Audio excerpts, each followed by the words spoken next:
Shriraj sir, last question. ಇದು ಕೊತ್ತಲ್ವಾಡಿ title ನೋಡಿದಾಗ ನಮಗೆಲ್ಲೂ ಅದು ಕನ್ನಡದ ಟೈಟಲ್ ಅಂತ ಅನ್ನಿಸ್ಲಿಲ್ಲ.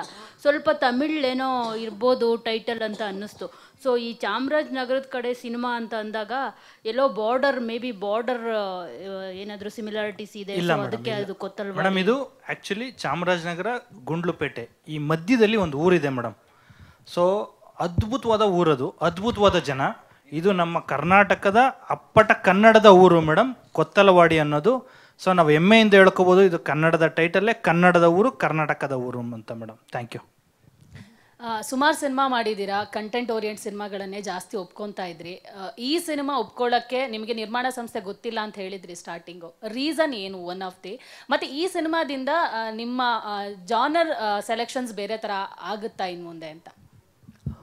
ರೀಸನ್ ನಾನು ಆವಾಗಲೇ ಹೇಳಿದಾಗೆ, ಒಂದು ಅದ್ಭುತ ಹಳ್ಳಿಯ ಸೊಗಡಿರುವಂತಹ, ಅದೇ ರೀತಿ ಕಮರ್ಷಿಯಲ್ ಮಾಸ್ ಎಲಿಮೆಂಟ್ ಇರುವಂತಹ ಒಂದು ಸಿನಿಮಾ ಥಿಯೇಟ್ರಿಕಲಿ ಜನ ಎಂಜಾಯ್ ಮಾಡೋಕ್ಕೆ ಏನೆಲ್ಲ ಬೇಕೋ ಅದೆಲ್ಲ ಎಲಿಮೆಂಟ್ಸ್ ತುಂಬ ಚೆನ್ನಾಗಿ ನಮ್ಮ ನಿರ್ದೇಶಕರು ಪೋಣಿಸಿದ್ರು. ಸೊ ಹಾಗಾಗಿ ಒಪ್ಕೊಂಡಿರೋದು. ಆ್ಯಂಡ್ ಖಂಡಿತವಾಗಲೂ ನಾನು ಬೇಸಿಕಲಿ ನನಗೆ ಆ್ಯಕ್ಷನ್ ಅಂದರೆ ತುಂಬ ಇಷ್ಟ. ಬಟ್ ನಾನು ಮಾಡ್ತಾ ಬಂದಿರುವಂತಹ ಸಿನಿಮಾಗಳಲ್ಲಿ ಆ್ಯಕ್ಷನ್ ಇರಲಿಲ್ಲ.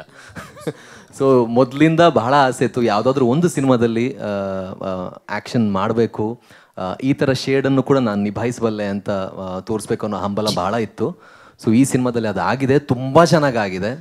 ಅದೊಂದು ಬಹಳ ಖುಷಿ ಇದೆ. ತುಂಬ ಕಾಯ್ತಾ ಇದ್ದೀನಿ ನಾನು, ಅಂದರೆ ಕಾತ್ರದಿಂದ ಕಾಯ್ತಾ ಇದ್ದೀನಿ. ಟೀಸರ್ ಇವತ್ತು ರಿಲೀಸ್ ಆಯಿತು, ಟ್ರೈಲರ್ ಯಾವಾಗ ರಿಲೀಸ್ ಆಗುತ್ತೆ, ಸಿನಿಮಾ ಯಾವಾಗ ರಿಲೀಸ್ ಆಗುತ್ತೆ ಅಂತ ಕಾಯ್ತಾ ಇದ್ದೀನಿ. ಬಿಕಾಸ್ ಅಷ್ಟು ಚೆನ್ನಾಗಿ ಒಬ್ಬ ಹೀರೋನ ಯಾವ ರೀತಿ ತೋರಿಸ್ಬೇಕು ಅನ್ನೋದನ್ನು ನಿರ್ದೇಶಕರು ಮತ್ತು ಅಮ್ಮ ತುಂಬ ಮುತುವರ್ಜಿ ವಹಿಸಿ ಮಾಡಿದ್ದಾರೆ. ಸೊ ಹಾಗಾಗಿ ಬಹಳ ಖುಷಿ ಇದೆ, ಬಹಳ ಕಾತ್ರದಿಂದ ಕಾಯ್ತಾ ಇದ್ದೀನಿ ನಾನು.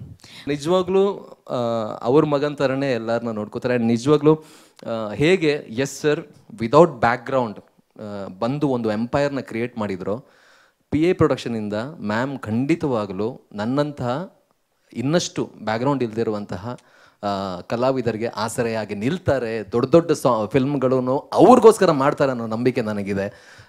ಒಂದು ದೊಡ್ಡ ಯಶಸ್ವಿ ಸಿನಿಮಾ ಆಗಲಿ ನನ್ನ ಮನಸಾರೆ, ನನ್ನ ಸಿನಿಮಾ ಅಂತ ಹೇಳ್ತಾ ಇಲ್ಲ, ಮನಸ್ಸಿಂದ ನಾನು ಹಾರೈಕೆ ಮಾಡ್ತೀನಿ. ಬಿಕಾಸ್ ಯೂಶ್ವಲಿ ನನ್ನ ಸಿನಿಮಾಗಳು ಅಂತ ಬಂದಾಗ ಏನೋ ಒಂದಷ್ಟು ಕಾನ್ಸ್ಟೆಂಟ್ಗಳಿಂದಾಗಿ ಮಾರ್ಕೆಟು ಅದು ಇದು ಅಂತ ಹೇಳಿ ಕತೆ ತುಂಬ ಚೆನ್ನಾಗಿ ಹೇಳಿರ್ತಾರೆ, ಬಟ್ ಏನೂ ಮಾಡಿರಲ್ಲ. ಪೃಥ್ವಿಯಪ್ಪ ಅನ್ನೋ ಒಂದು ಭಾವನೆ ಇರುತ್ತೆ. ಬಟ್ ಇಲ್ಲಿ ಒಬ್ಬ ಸ್ಟ್ರಗ್ಲಿಂಗ್ ಆ್ಯಕ್ಟರ್ ಅಂತ ಗಣನೆಗೆ ತಗೊಳ್ದೆ ಸಿನಿಮಾಗೆ ಏನು ಬೇಕು, ಕತೆಗೆ ಏನು ಬೇಕು ಅನ್ನೋದನ್ನು ಎಲ್ಲವನ್ನ ಮ್ಯಾಮ್ ಮತ್ತು ಸರ್ ಕೊಟ್ಟಿದ್ದಾರೆ. ನಿಜವಾಗ್ಲೂ ಅವ್ರಿಗೆ ನಾನು ಎಷ್ಟು ಅಂದರೆ ಎಷ್ಟು ಥ್ಯಾಂಕ್ಸ್ ಹೇಳಿದ್ರು ಕಡಿಮೆ ಆಗುತ್ತೆ. ಅಲ್ಲ, ನಾನು ಇಷ್ಟು ತೊಂದರೆ ಕೊಟ್ಟಿದ್ದೀನಿ ಅಂತ ನನಗೆ ಇವತ್ತೇ ಗೊತ್ತಾಗಿತ್ತು. ಇಲ್ಲ, ಈಗ ಗೊತ್ತಾಯ್ತು. ಬಟ್ ತುಂಬ ಖುಷಿ ಆಗ್ತಾ ಇದೆ.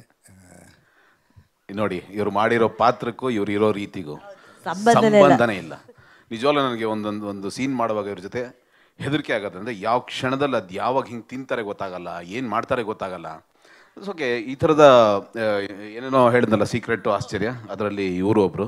Thank you. ಇವ್ರ ಜೊತೆ ಆ್ಯಕ್ಟ್ ಮಾಡೋದಕ್ಕೆ ನಂಗೆ ಒಂದು ಅವಕಾಶ ಕೊಟ್ಟಿದ್ದಕ್ಕೆ ಡೈರೆಕ್ಟ್ರು. ಆ್ಯಂಡ್ ಅಮ್ಮ ನಿಮಗೂ ಕೂಡ ಥ್ಯಾಂಕ್ ಯು.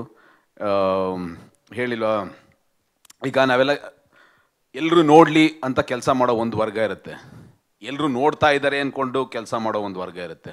ಆ ಸಾಲಿಗೆ ಅಮ್ಮ ಮತ್ತು ಅರುಣ್ ಕುಮಾರ್ ಅವರು ಸೇರಿದ್ದಾರೆ. ಯಾಕಂದರೆ ಮಗನ ಕೀರ್ತಿ, ಪ್ರತಿಷ್ಠೆ ಮತ್ತು ಅವರ ಟ್ಯಾಲೆಂಟು ಎಲ್ಲವೂ ಗೊತ್ತು ಅವರಿಗೆ. ಜಗತ್ತವ್ರನ್ನ ನೋಡುತ್ತೆ ಅಂತ ಗೊತ್ತು. ಅದಕ್ಕೆ ಹೇಗೆ ಕೆಲಸ ಮಾಡಬೇಕು ಅನ್ನೋದು ಅವ್ರಿಗೊಂದು ರೆಸ್ಪಾನ್ಸಿಬಿಲಿಟಿ ಇದೆ. ಅದೆಲ್ಲ ಇದ್ದಾಗಲೇ ಈ ಥರದೊಂದು ಅಚ್ಚುಕಟ್ಟಾದ ಒಂದು ಜವಾಬ್ದಾರಿಯುತ ಕೆಲಸ ಆಗುತ್ತೆ ಅಂತ ನನಗನ್ಸುತ್ತೆ. ಎಲ್ಲರಿಗೂ ಒಳ್ಳೆಯದಾಗಲಿ. ನಾನಂತೂ ಕಾಯ್ತಾ ಇದ್ದೀನಿ. ಭಾಳ ಖುಷಿ ಆಯಿತು ಟೀಸರ್ ಇವತ್ತು ನೋಡಿ, ಭಾಳ ಮುದ್ದಾಗಿದೆ. ಆ್ಯಂಡ್ ಕಾವ್ಯ ತುಂಬ ಚೆನ್ನಾಗಿ ಆ್ಯಕ್ಟ್ ಮಾಡಿದ್ದೀರಾ. ಆ್ಯಂಡ್ ಎವ್ರಿಬಡಿ ಇಲ್ಲಿ ಅಸೋಸಿಯೇಟ್ಸ್ ಎಲ್ಲ ನೋಡಿದ್ರೆ ಭಾಳ ಚಾಮರಾಜನಗರದ ಶೆಕೆನಲ್ಲಿ, ಆ ಮರಳು ದಂಡೆನಲ್ಲಿ ಒದ್ದಾಡ್ತಾ ಇದ್ದಿದ್ದು, ಕೆಲಸ ಮಾಡ್ತಾ ಇದ್ದಿದ್ದು, ಎಲ್ಲರೂ ಕಷ್ಟಪಟ್ಟು ಕೆಲಸ ಮಾಡಿದ್ದಾರೆ. ಆ್ಯಂಡ್ ಇವ್ರ ಬಗ್ಗೆ ನಾನು ಹೇಳಬೇಕಾಗಿಲ್ಲ, ನೋಡಿದ್ದೀರಿ. ನೋಡಿ ಹೆಂಗಿದ್ದಾರೆ, ಇದಕ್ಕೂ ಮಾಡಿರೋದಕ್ಕೂ ನೋಡಿ, ಸಿನಿಮಾ ನೋಡಿ ಗೊತ್ತಾಗತ್ತೆ ನಿಮಗೆ. On stage silent, on screen violent. ಯಪ್ಪ, ಭಯಂಕರ ಭಯಂಕರ. Yes, thank you. ಎಲ್ರಿಗೂ ಒಳ್ಳೇದಾಗಲಿ ಅಮ್ಮ. ನಿಮಗೆ ಎಸ್ಪೆಷಲಿ ನಿಮಗೆ ಒಳ್ಳೇದಾಗಲಿ. ಅನ್ಕೊಳ್ಳೋದಲ್ಲ, ಅನ್ಕೊಂಡಾಗೋಗಿದೆ. ಅದು ಮುಂಚೆ ಅನ್ಕೊಂಡ್ಬಿಟ್ರೆ ನೀವು ಕಾಸು ಕೊಡಲ್ವೇನೋ ಅಂತ ಸುಮ್ಮನಾಗ್ಬಿಟ್ಟಿದ್ದೆ ಅಷ್ಟೇ. ಈ ಕಾಸೆಲ್ಲ ಬಂದಾಗಿದೆಲ್ಲ ನಮ್ದೇ ಅಮ್ಮ. ನೀವು ಮುಂಚೆನೆ ಸರ್ಪ್ರೈಸ್ ಕೊಟ್ಟಿದ್ದಿದ್ರೆ ಬೇರೆ ತರ ಇರೋದು ನಮ್ಮ ಮನೆ ಸಿನಿಮಾ, ಅಥವಾ ನಮ್ಮ ಅದಕ್ಕೆ ಪ್ರತಿಕ್ರಿಯೆ. ಯಾಕೆ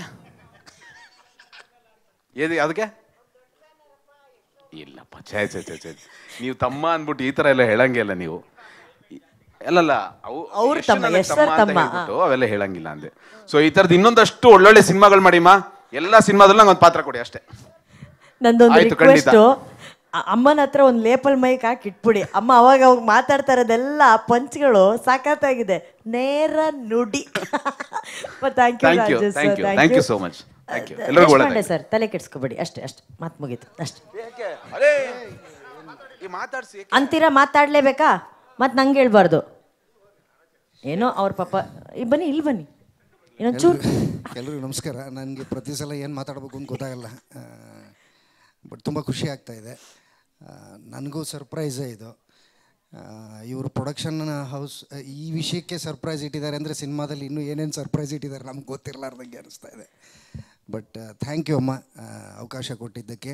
ಇನ್ನು ನೆಕ್ಸ್ಟ್ ಸಿನಿಮಾ ಮಾಡಿದ್ರೆ ಅಷ್ಟೆಲ್ಲ ತೊಂದರೆ ಕೊಡೋದಿಲ್ಲಮ್ಮ, ಗ್ಯಾರಂಟಿ ಶೂಟಿಂಗ್ ಕರೆಕ್ಟಾಗಿ ಬರ್ತೀನಿ.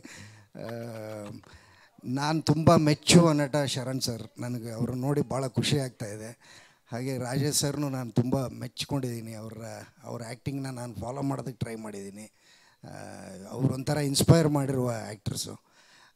So thank you. ಈ ಬಾಬಣ್ಣ ಅನ್ನೋ ಒಂದು ಪಾತ್ರ ಮಾಡಿದ್ದೀನಿ ನಾನು. ಈ ಥರದ ಪಾತ್ರ ಮಾಡ್ತೀನಿ ಅಂತ ನಾನೇ ಅಂದ್ಕೊಂಡಿರಲಿಲ್ಲ. ಅದು ರಾಜು ಅವ್ರಿಗೆ ಕನ್ವಿನ್ಸ್ ಆಯಿತು, ಹೆಂಗೆ ಕನ್ವಿನ್ಸ್ ಆಯಿತು ಅಂತಲೂ ನನಗೆ ಗೊತ್ತಿಲ್ಲ. ಸೊ ಥ್ಯಾಂಕ್ ಯು ರಾಜು ಅವರೇ, ಅವರ ಇಡೀ ತಂಡಕ್ಕೆ, ಕಾರ್ತಿಕ್ ಆಗಲಿ, ಇವರಾಗಲಿ, ಎಲ್ಲರೂ ಆಗಲಿ.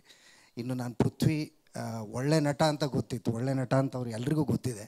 ಬಟ್ ಅವ್ರು ಅಷ್ಟು ಒಳ್ಳೆ ಮನುಷ್ಯ ಅಂತ ಗೊತ್ತಾಗಿದ್ದು ನನಗೆ ಅವ್ರ ಜೊತೆ ಕೆಲಸ ಮಾಡಿ. ಥ್ಯಾಂಕ್ ಯು ಪೃಥ್ವಿ. ಕಾವ್ಯ ಅವ್ರಿಗೂ ಅಭಿನಂದನೆಗಳು. ನನ್ನ ಜೀವನದಲ್ಲೇ ಇಷ್ಟು ಮಾತಾಡಿರಲಿಲ್ಲ ನಾನು. Thank you. ಅದು ಫಸ್ಟ್ಲಿ ನನಗೆ ಈ ಅವಕಾಶ ಕೊಟ್ಟಂಥ ಡಿರೆಕ್ಟರ್ ಸರ್ಗೆ thank you so much. Because cinema ನಾನು ಮಾಡ್ಬೋದು ಅನ್ನೋ ಕಾನ್ಫಿಡೆನ್ಸೇ ನನಗಿರಲಿಲ್ಲ. ಬಟ್ ಕತೆ ಬರೆಯುವಾಗ ನಾನೊಂದು ಇಮ್ಯಾಜಿನೇಷನಲ್ಲಿ ಬರೆದಿದ್ದೀನಿ. ಸೊ ಈ ಕ್ಯಾರೆಕ್ಟರ್ಗೆ ನೀವು ತುಂಬ ಆ್ಯಪ್ಟ್ ಆಗ್ತೀರಾ ಅಂತ ಎಲ್ಲೋ ಮಿಸ್ ಆಗಿ ಆಪರ್ಚುನಿಟಿ ಕಳ್ಕೊಂಡ್ಬಿಡ್ತಾ ಇದ್ದೆ. ಪ್ರಾಬಬ್ಲಿ ಅವತ್ತು ಸರ್ ಇಲ್ಲ ಆಗಲ್ಲ, ಮಾಡೋಕ್ಕಾಗಲ್ಲ ಅನಿಸುತ್ತೆ ಅಂತ ಹೇಳಿದಾಗ ಹಂಗೆ ಹೇಳ್ಬಿಟ್ಟಿದ್ದಿದ್ರೆ ಪ್ರಾಬಬ್ಲಿ ನಾನು ಇವತ್ತಿಲ್ಲಿ ಇರ್ತಿರ್ಲಿಲ್ಲ. ಏನೇ ಆದರೂ it happens for good. And Pushpa ma'am ಎಲ್ಲರೂ ಹೇಳ್ತಿದ್ದಾರೆ ಸರ್ಪ್ರೈಸ್. ಯಾರಿಗೂ ಗೊತ್ತಿಲ್ಲ, ಅಷ್ಟು ಆ ಸೀಕ್ರೆಟ್ನ ಮೇಂಟೈನ್ ಮಾಡಿ ಸರ್, ಯಾರಿಗೂ ಗೊತ್ತಿಲ್ದಂಗೆ, ಯಾರಿಗೂ ಗೊತ್ತಾಗದೇ ಇರೋ ಹಂಗೆ. ಯಾರು ಯಾವತ್ತೂ ಯೂಶಲಿ ಪ್ರೊಡಕ್ಷನ್ ವೈಸ್ ಆಗಲಿ ಏನೋ ಒಂದು ಪ್ರಾಬ್ಲಮ್ ಆಗ್ತಿದೆ ಅಂತ ಯಾರೂ ಬ್ಲೇಮ್ ಮಾಡಿದವರಲ್ಲ. ನಾನು ಮ್ಯಾಮ್ನ ಮೀಟ್ ಮಾಡಿದಾಗಲೂ ಮ್ಯಾಮ್ ಅದೇ ಹೇಳ್ತಾಯಿದ್ರು, ನಾನು ಹೇಳಿದ್ದೆ ರಾಜು ಸರ್ಗೆ ಯಾರಿಗೂ ಯಾವುದೇ ರೀತಿ ತೊಂದರೆ ಆಗಬಾರ್ದು, ಕೆಲಸ ಆಗಿದ್ದೇ ಗೊತ್ತಾಗಬಾರ್ದು ಅಂತ. ಹೆಂಗೆ ಸ್ಟಾರ್ಟ್ ಆಯಿತು, ಹೆಂಗೆ ಮುಗೀತು ಅನ್ನೋದೇ ಗೊತ್ತಾಗಲಿಲ್ಲ. ಶೂಟಿಂಗ್ ಮಾಡ್ದಂಗೆ ಅನಿಸ್ಲಿಲ್ಲ. ಎವ್ರಿ ಸೀನ್ಸ್ ಆಗಿರ್ಬೋದು ಎಲ್ಲೂ we didn't feel like we are shooting something. And ಎಷ್ಟು ಎಲ್ಲ ಅಂದರೆ ಫ್ರೆಷರ್ಸೇ ಇದ್ದಾರೆ. But artist wise cinema first ಆಗಿರೋದು ನಂದೇ. ಸಿನಿಮಾಗೆ ಫಸ್ಟ್ ಫ್ರೆಷರ್ ನಾನು. So but experienced artist Prithvi sir, Gopal Deshpande sir, Mansi Sudhir ma'am, Rajesh Natrang sir, ಎಲ್ಲರೂ ನಮ್ಮ ಅಮ್ಮನ ಪಾತ್ರ ಅಪೂರ್ವ ಮ್ಯಾಮ್. ಸೊ ಎಲ್ಲ ಎಕ್ಸ್ಪೀರಿಯನ್ಸ್ಡ್ ಆರ್ಟಿಸ್ಟ್ ಜೊತೆ ನನಗೆ ಇದು ಫಸ್ಟ್ ಎಂಟ್ರಿ. ಬ್ಲೆಸ್ಡ್, ಹ್ಯಾಪಿ, ಏನು ಹೇಳೋದು ಗೊತ್ತಿಲ್ಲ. I am really very happy about it. And cinematography like ಇವಾಗ ಡಿರೆಕ್ಟರ್ ಸರ್ ಏನು ಅಂದ್ಕೊಂಡಿರ್ತಾರೆ ಅದನ್ನು ಅವ್ರು ಅಂದ್ಕೊಂಡಂಗೆ ಎಕ್ಸಿಕ್ಯೂಟ್ ಮಾಡೋದು ಕೆಲಸ. It is cinematographers work. And ಅವರು ಅಷ್ಟೇ, ಕಾರ್ತಿಕ್ ಸರ್ ಇವತ್ತು ಅವರಿಲ್ಲ, ಬಟ್ ಅವರು he has done an amazing job. And what else ಅಷ್ಟೇ. Thank you so much. ಎಲ್ರಿಗೂ ನಮಸ್ಕಾರ. ಇಲ್ಲಿ ಬಂದಿರೋ ಎಲ್ಲ ಪತ್ರಕರ್ತರಿಗೂ ನನ್ನ ನಮಸ್ಕಾರಗಳು. ಶರಣ್ ಸರ್, ನಿಮಗೆ ತುಂಬ ಥ್ಯಾಂಕ್ಸ್ ಸರ್. ಬಂದು ನಮ್ಮ ಟೀಸರ್ ಇವೆಂಟಲ್ಲಿ ನಾವು ನಮ್ಮ ಒನ್ ಆಫ್ ದ ಪಾರ್ಟ್ ಆಗಿದ್ದಕ್ಕೆ thank you very much. So ಇಲ್ಲ, ನೀವು ಮಾತಾಡಿ. ನನಗೆ ಮೊದಲನೇ ಸಲ ಅವಕಾಶ ಕೊಟ್ಟಿರೋದಕ್ಕೆ ಅಮ್ಮಂಗೆ, ಅಪ್ಪಾಜಿಯವ್ರಿಗೆ ಥ್ಯಾಂಕ್ಸ್ ಹೇಳ್ತೀನಿ. ಒಂದಿನ ಈವ್ನಿಂಗು ಒಂದು 5:45 ಅಂತ ಅನ್ಕೋತೀನಿ. ಅವತ್ತೊಂದು ಕಾಲ್ ಬರುತ್ತೆ ನನಗೆ. ನನಗೆ ಏನಕ್ಕೆ ಅಮ್ಮ ಮಾಡ್ತಾಯಿದ್ದಾರೆ ಅಂತ ಗೊತ್ತಿಲ್ಲ ಕಾಲು. ಸರಿ ಕಾಲ್ ಮಾಡಿದ್ರು, ನಾಳೆ ಬಂದು ಒಂದ್ಸಲಿ ಮೀಟ್ ಮಾಡಪ್ಪ ಅಂತಂದರು. ಸೊ ಹೋದೆ, ಮೀಟ್ ಮಾಡಿದೆ. ಅವಾಗ ಹೇಳಿದ್ರು ಒಂದು ಸಿನಿಮಾ ಮಾಡೋಣ, ಯಾವ್ದಾದ್ರು ಕತೆ ಇದ್ರೆ ಹೇಳಪ್ಪ ಅಂತಂದರು. ಸೊ ನಾನೊಂದಷ್ಟು ಬರ್ಕೊಂಡಿರ್ತೀನಿ. ಸೊ ಅಮ್ಮಂಗೆ ಹೇಳಿದ್ರೆ, ಅಮ್ಮಂಗೆ ಕತೆ ಜಜ್ಮೆಂಟ್ ತುಂಬ ಚೆನ್ನಾಗಿದೆ. ಅಂದರೆ ಈ ಕತೆ ವರ್ಕ್ ಆಗುತ್ತೆ, ವರ್ಕ್ ಆಗಲ್ಲ ಅನ್ನೋದು ಅವರಲ್ಲೇ ಹೇಳ್ತಾರೆ. ಸರಿ, ನಾನು ಅವ್ರ ಕತೆ ಹೇಳಿದೆ ಅಲ್ಲೇ. ಒಂದು ಸ್ಪಾಂಟೇನಿಯಸ್ ಆಗಿ ನನ್ನ ಹತ್ರ ಒಂದು ಮೈಂಡಲ್ಲಿರೋ ಒಂದಷ್ಟು ಕತೆಗಳಿತ್ತು. ಸೊ ಈ ಕತೆ ಹೇಳಿದೆ. ಅವ್ರಂದ್ರೆ ಇದು ಕತೆ ವರ್ಕ್ ಆಗಲ್ಲಪ್ಪ, ಬೇಡ, ಬೇರೆ ಯಾವುದಾದ್ರೂ ಮಾಡ್ಕೊಬಾ, ಟೈಮ್ ತಗೋ, ಅರ್ಜೆಂಟ್ ಇಲ್ಲ, ಸಿನಿಮಾ ಮಾಡೋಣ ಅಂದರು. ಬಟ್ ಮಾಡಬೇಕು ಅಂದರು. ಬಟ್ ಸಿನಿಮಾ ಮಾಡೋದು ನನಗೆ ನಿನಗೆ ಇಬ್ಬರಿಗೆ ಗೊತ್ತಿರಬೇಕು, ಏನು ಆಚೆಗಡೆ ಹೊರಗಡೆ ವಿಷಯ ಏನೂ ಗೊತ್ತಾಗಬಾರ್ದು ಅಂದು. ಸರಿ ಅಮ್ಮ, ನಾನು ಮೇಂಟೈನ್ ಮಾಡ್ತೀನಿ ಅಂತಂದೆ.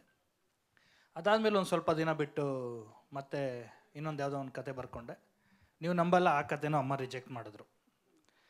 ಸರಿ, ಮತ್ತೆ ನಾನು ಇನ್ನೇನೋ ಹೊಸದೊಂದು ಕತೆ ಅಂದ್ಕೊಂಡಿದ್ದೆ. ಅದು ಇನ್ನೊಂದು ಸ್ವಲ್ಪ ದಿನ ಬಿಟ್ಟು ಅದಾದಮೇಲೆ ಅಮ್ಮ ಬೆಂಗಳೂರಿಗೆ ಬಂದಾಗ, ಬೆಂಗಳೂರಿಗೆ ಬಂದಿದ್ದೀನಿ ಬಾಪ ಮೀಟ್ ಮಾಡು ಅಂದರು. ಯಾವುದಾದ್ರೂ ಕತೆ ಬರ್ಕೊಂಡಿದ್ದೀನಪ್ಪ ಅಂದರು.